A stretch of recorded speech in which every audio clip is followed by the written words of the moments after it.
ओम शांति। आज की मुरली है 10 अप्रैल 2026 की। बाबा कहते मीठे बच्चे, बाप आए हैं भारत को सल्वेज करने। तुम बच्चे इस समय बाप के मददगार बनते हो। भारत ही प्राचीन खंड है। आज का प्रश्न, ऊंची मंजिल में रुकावट डालने वाली छोटी छोटी बातें कौन सी है? उत्तर है, अगर जरा भी कोई शौक है, अनासक्त वृत्ति नहीं है, अच्छा पहनने खाने में बुद्धि भटकती रहती है, तो यह बातें ऊंची मंजिल पर पहुंचने में अटक यानी रुकावट डालती है।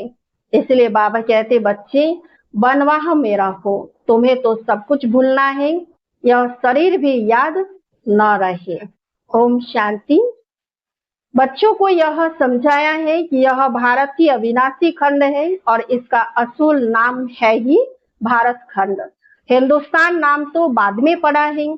भारत को कहा जाता है स्पिरिचुअल खंड। यह प्राचीन खंड है। नई दुनिया में जब भारत खंड था तो और कोई खंड थे नहीं।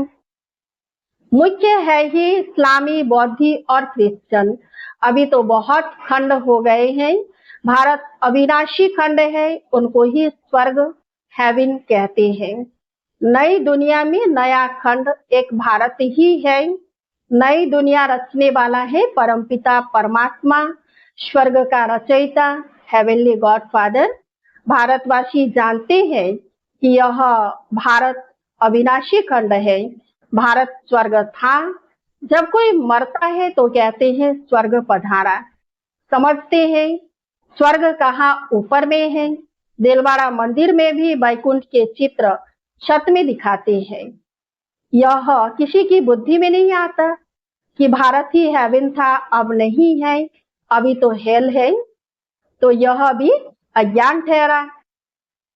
ज्ञान और अज्ञान दो चीजें होती हैं। ज्ञान को कहा जाता है दिन, अज्ञान को रात। घोर सोजरा और घोर अंधियारा कहा जाता है। सोजरा माना राइज, अंधियारा माना फल। मनुष्य सूर्य का फल देखने के लिए सनसेट पर जाते हैं। अब वह तो है हद की बात। इसके लिए कहा जाता है ब्रह्मा का दिन, ब्रह्मा की रात।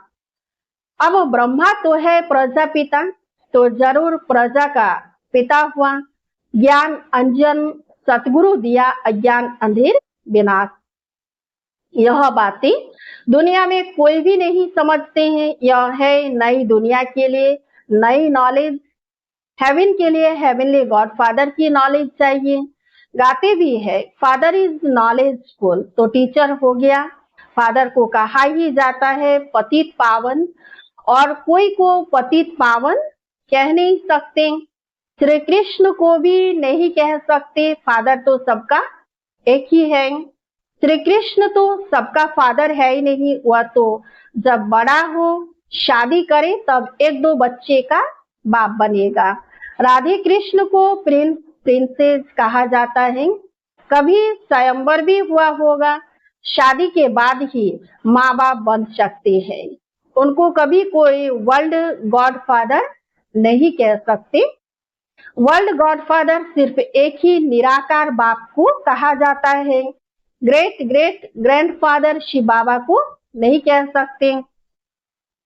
तो ग्रेट ग्रेट ग्रैंडफादर है प्रजापिता ब्रह्मा। उनसे बिरादरियां निकलती हैं। वह इनकॉर्पोरियल गॉड फादर निराकार आत्माओं का बाप है। निराकारी आत्माएं जब यहाँ शरीर में है तब भक्ति मार्ग में पुकारती है। यह सब तुम नहीं सुनते हो। यथार्थ रीति कोई भी शास्त्रों में नहीं है। बाप कहते हैं मैं सम्मुख बैठ तुम बच्चों को समझाता हूँ। फिर यह ज्ञान सारा गुम हो जाता है। फिर जब बाप आए तब आकर यथार्थ ज्ञान सुनाए। बच्चों को ही सम्मुख समझाकर वर्षा देते हैं। फिर बाद में शास्त्र बनते हैं। यथार्थ तो बन न सके, क्योंकि सच की दुनिया ही खत्म हो, झूठखंड हो जाता है। तो झूठी चीज ही होगी, क्योंकि उतरती कला होती है। सच से तो चढ़ती कला होती है। भक्ति है रात अंधियारे में ठोकरें खानी पड़ती है। माथा टेकते रहते हैं, ऐसा घोर अंधियारा है। मनुष्यों को तो कुछ भी पता नहीं रहता है, दर दर धक्के खाते रहते हैं कि सूर्य का भी राइज और फॉल होता है जो बच्चे जाकर देखते हैं। अब तो तुम बच्चों को ज्ञान सूर्य का उदय होना देखना है। राइज ऑफ भारत और डाउनफॉल ऑफ भारत। भारत ऐसे डूबता है जैसे सूर्य डूबता है। सत्यनारायण की कथा में यह दिखाते हैं कि भारत का बेड़ा नीचे चला जाता है, फिर बाप आकर उनको सल्वेज करते हैं। तुम इस भारत को फिर से सल्वेज करते हो, यह तुम बच्चे ही जानते हो। तुम निमंत्रण भी देते हो, नवनिर्माण प्रदर्शनी भी नाम ठीक है। नई दुनिया कैसे स्थापन होती है उसकी प्रदर्शनी चित्रों द्वारा समझानी दी जाती है, तो वही नाम चला आए तो अच्छा है। नई दुनिया कैसे स्थापन होती है, वह राइज कैसे होती है, यह तुम दिखाते हो। तो जरूर पुरानी दुनिया फल होती है तब दिखाते कि राइज कैसे होता है। यह भी एक स्टोरी है, राज्य लेना और गंवाना। 5000 वर्ष पहले क्या था? कहेंगे सूर्यवंशियों का राज्य था। फिर चंद्रवंशी राज्य स्थापन हुआ। वह तो एक दो से राज्य लेते हैं, दिखाते हैं फलाने से राज्य लिया। वह कोई सीढ़ी नहीं समझते, यह तो बाप समझाते हैं कि तुम गोल्डन एज से सिल्वर एज में गए, सीढ़े उतरते आए। यह 84 जन्मों की सीढ़ी है। सीढ़ी उतरनी होती है, फिर चढ़नी भी होती है। डाउनफॉल का भी राज समझाना होता है। भारत का डाउनफॉल कितना समय, राइज कितना समय, फॉल एंड राइज ऑफ भारतवासी। विचार सागर मंथन करना होता है। मनुष्यों को टेम्पटेशन में कैसे लाएं और फिर निमंत्रण भी देना है, भाइयों बहनों आकर समझो। बाप की महिमा तो पहले बतानी है। शिव बाबा की महिमा का एक बोर्ड होना चाहिए। पतित पावन, ज्ञान का सागर, पवित्रता, सुख शांति का सागर, संपत्ति का सागर, सर्व का सदगति दाता, जगत पिता, जगत शिक्षक, जगत गुरु शिव बाबा से आकर अपना सूर्यवंशी चंद्रवंशी वर्षा लो, तो मनुष्यों को बाप का पता पड़े। बाप की और श्री कृष्ण की महिमा अलग अलग है। यह तुम बच्चों की बुद्धि में बैठा हुआ है। सर्विसेबल बच्चे जो है वे सारा दिन दौड़ा दौड़ी करते रहते हैं। अपनी लौकिक सर्विस होते भी छुट्टी ले सर्विस में लग जाते हैं। यह है ही ईश्वरीय गवर्नमेंट। खास बच्चियां अगर ऐसी सर्विस में लग जाए तो बहुत नाम निकाल सकती है। सर्विसेबल बच्चों की पालना तो अच्छी रीति होती ही रहती है, क्योंकि शिव बाबा का भंडारा भरपूर है। जिस भंडारे से खाया वह भंडारा भरपूर, काल कंटक दूर। तुम हो शिव वंशी, वह है रचता, यह है रचना। बाबुल नाम बहुत मीठा है। शिव साजन भी तो है ना। शिव बाबा की महिमा ही अलग है। निराकार अक्षर लिखने से समझते हैं कि उनका कोई आकार नहीं है। बिलोवेड मोस्ट शिव बाबा है। परम प्रिय तो लिखना ही है। इस समय लड़ाई का मैदान उनका भी है तो तुम्हारा भी है। शिव शक्तियां नॉन वायलेंस गाई जाती है, परंतु चित्रों में देवियों को भी हथियार दे हिंसा दिखा दी है। तो वास्तव में तुम योग अथवा याद के बल से विश्व की बादशाही लेते हो। हथियारों आदि की बात ही नहीं है। गंगा का प्रभाव बहुत है, बहुतों को साक्षात्कार भी होगा। बहुत भक्ति में समझते हैं कि गंगा जल मिले तब उद्धार हो, इसलिए गुप्त गंगा कहते रहते हैं। कहते हैं बाण मारा और गंगा निकली। गौमुख से भी गंगा निकल दिखाते हैं। तुम पूछेंगे तो कहेंगे कि गुप्त गंगा निकल रही है। त्रिवेणी पर भी सरस्वती को गुप्त दिखाया है। मनुष्यों ने तो बहुत बातें बना दी है, यहाँ तो एक ही बात है। तो सिर्फ बस अल्लाह आकर बहिष्ठ स्थापन करते हैं, खुदा हेवन स्थापन करते हैं, ईश्वर स्वर्ग स्थापन करते हैं। तो वास्तव में ईश्वर तो एक है। यह तो अपनी अपनी भाषा में भिन्न भिन्न नाम रख दिए हैं। परंतु यह समझते कि अल्लाह से जरूर स्वर्ग की बादशाही मिलेगी। यहाँ तो बाप कहते हैं मन मना भव, बाप को याद करने से वर्षा जरूर याद आएगा, रचता की रचना है ही स्वर्ग। ऐसे थोड़े ही कहेंगे कि राम ने नरक रचा। भारतवासियों को यह पता ही नहीं है कि निराकार रचता कौन है।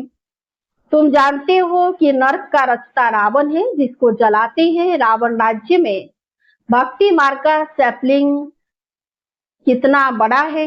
रावण का रूप भी बड़ा भयंकर बनाया है। बोलते भी है कि रावण हमारा दुश्मन है। बाप ने अर्थ समझाया है। पेशगीर यानी विस्तार बड़ा है तो रावण का शरीर भी बड़ा बनाते हैं। शिव बाबा तो बिंदी है, परंतु चित्र बड़ा बना दिया है। नहीं तो बिंदी की पूजा कैसे हो? पुजारी तो बनना है ना। आत्मा के लिए तो कहते हैं ब्रेकुटी के बीच में चमकता है अजब सितारा। और फिर कहते हैं आत्मा सो परमात्मा, तो फिर 1000 सूर्य से ज्यादा तेज कैसे होगा? आत्मा का वर्णन तो करते हैं लेकिन समझते नहीं। अगर परमात्मा 1000 सूर्य से तेज हो तो हर एक में प्रवेश कैसे करें? कितनी अयथार्थ बातें हैं जो सुनकर क्या बन पड़े हैं। कहते आत्मा सो परमात्मा, तो हर एक में बाप का रूप भी ऐसा होगा ना, परंतु पूजा के लिए तो बड़ा बनाया है। तो पत्थर के कितने बड़े बड़े चित्र बनाते हैं, जैसे गुफा में बड़े बड़े पांडव दिखाए हैं, जानते कुछ भी नहीं। यह है पढ़ाई। धंधा और पढ़ाई अलग अलग है। तो बाबा पढ़ाते भी है और धंधा भी सिखाते हैं। बोर्ड में भी पहले बाप की महिमा होनी चाहिए। बाप की फुल महिमा लिखनी है। यह बातें तुम बच्चों की भी बुद्धि में नंबरवार पुरुषार्थ अनुसार आती है, इसलिए महारथी घोड़ेस्वार कहा जाता है। हथियार आदि की कोई बात नहीं है। बाप बुद्धि का ताला खोल देते हैं। यह गोदरेज का ताला कोई खोल न सके। बाप के पास मिलने आते हैं तो बाबा बच्चों से पूछते हैं कि आगे कब मिले हो, इस जगह पर इस दिन कब मिले हो?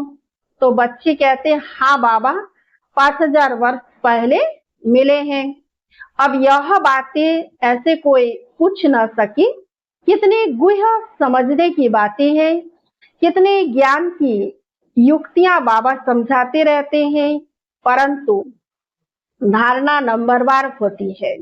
शिव बाबा की महिमा अलग है, ब्रह्मा विष्णु शंकर की महिमा अलग है। हर एक का पार्ट अलग अलग है, एक न मिले दूसरे से। यह अनादि ड्रामा है, वही फिर रिपीट होगा। अभी तुम्हारी बुद्धि में बैठा हुआ है कि हम कैसे मूल वतन में जाते हैं, फिर आते हैं पार्ट बजाने के लिए। जाते हैं वाया सूक्ष्म वतन और आने समय सूक्ष्म वतन नहीं। सूक्ष्म वतन का साक्षात्कार कभी किसी को होता ही नहीं। सूक्ष्म वतन का साक्षात्कार करने के लिए कोई तपस्या नहीं करते हैं, क्योंकि उनको कोई जानते नहीं है। सूक्ष्म वतन का कोई भगत थोड़े ही होगा।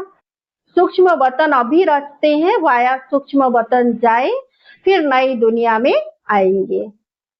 इस समय तुम वहां आते जाते रहते हो, तुम्हारी सगाई भी है। यह पियर घर है, विष्णु को पिता नहीं कहेंगे। वह है ससुर घर। जब कन्या ससुर घर जाती है तो पुराने कपड़े सब छोड़ जाती है। तुम पुरानी दुनिया को ही छोड़ देते हो। तुम्हारे और उनके बनवाह में कितना फर्क है। तुमको भी बहुत अनासक्त रहना चाहिए। देह अभिमान तोड़ना है। ऊंची साड़ी पहनेंगी तो झट देह अभिमान आ जाएगा। मैं आत्मा हूँ यह भूल जाएगा। इस समय तुम हो ही बनवाह में। बनवाह और वानप्रस्थ एक ही बात है। शरीर ही छोड़ना है तो साड़ी नहीं छोड़ेंगी क्या? हल्की साड़ी मिलती है तो दिल ही छोटी हो जाती है। इसमें तो खुशी होनी चाहिए। अच्छा हुआ जो हल्का वस्त्र मिला। अच्छी चीज को संभालना पड़ता है। यह पहनने खाने की छोटी छोटी बातें भी ऊंची मंजिल पर पहुंचने में अटक डालती है। मंजिल बहुत बड़ी है। कथा में भी सुनाते हैं ना कि पति को कहा यह लाठी भी छोड़ दो।